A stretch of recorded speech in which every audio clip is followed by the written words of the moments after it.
አፈር ለሚበላው ለሚበሰብሰው ለዚህ ፈራሽ ገላ ቁምጣ መቻነሰው የባህል ሙዚቃው አምባሳደሩ ድምፃዊ ሰማኸኝ በለው ከዚህ ዓለም በሞት መለየቱ ተነገረ። በሀገራችን የባህል ሙዚቃ ታሪክ ውስጥ ጉልህ ስፍራ ያለውና በብዙሃን ዘንድ ስሜ ባላገሩ በሚለው የቁልምጫ ስሙ የሚታወቀው ተወዳጁ አርቲስት ሰማኸኝ በለው አርፏል ተብሏል። ድምፃዊው ባጋጠመው ድንገተኛ ህመም ምክንያት በሕክምና ሲረዳ ቆይቶ በተወለደበት ዕለት ሰኔ 8 ቀን 2018 ዓ.ም በሕይወቱ ማለፉን የቅርብ ቤተሰቦቹ ይፋ አድርገዋል። የኢትዮጵያና ባህል ትውፊትና ታሪክ የሚያንጸባርቁ በርካታ ስራዎችን ለአድማጭ ያበረከተው ሰማኸኝን በለው በሙዚቃ ኢንዱስትሪ ውስጥ የማይረሳ አሻራ ጥሎ ያለፈ ድንቅ ከያኒም ነበር። ድምፃዊ ሰማኸኝ ባለትዳርና የአራት ልጆች አባትም ነበረ።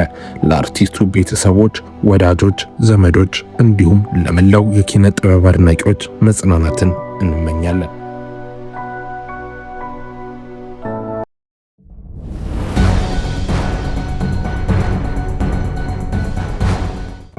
ለመታሰር ትኬት ቆርጦ ከአሜሪካ የተመለሰው ሰሜ ባላገሩ።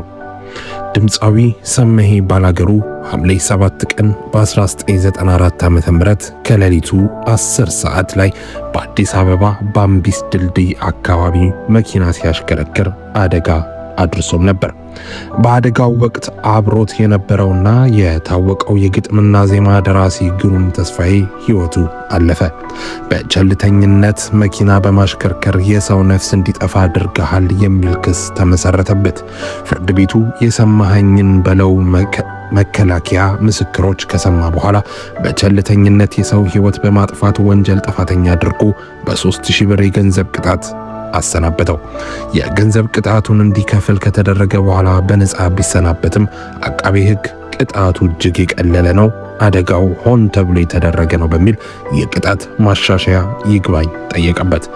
ከፍተኛው ፍርድ ቤት መዝገቡን እንደገና መርምሮ የቀድሞውን የገንዘብ ቅጣት በመሻር በድምፃዊ ሰማኸኝ በለው ላይ የ5 ዓመት ጽኑ እስራት ፈረደበት።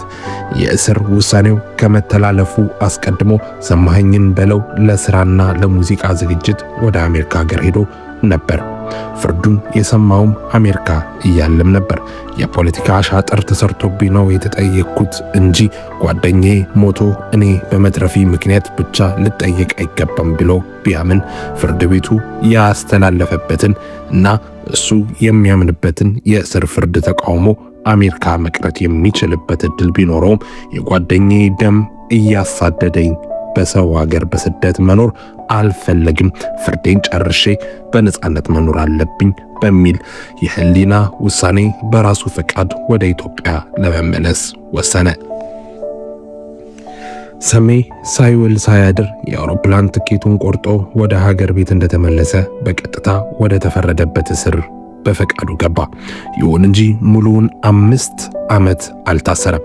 በእስር ቤት ውስጥ በነበረው እጅግ መልካም ስነ ምግባር ኪነ ጥበብ ክፍል ውስጥ ለሰጠው ከፍተኛ አገልግሎትና እስረኞችን የሙዚቃ ትምህርት ሰጥቶ በማስመረቅ ባበረከተው ቀና አስተዋጽኦ የይቅርታ እድል አግኝቶ ከ2 ዓመት ከ6 ወር እስራት በኋላ በነጻ ተለቋል።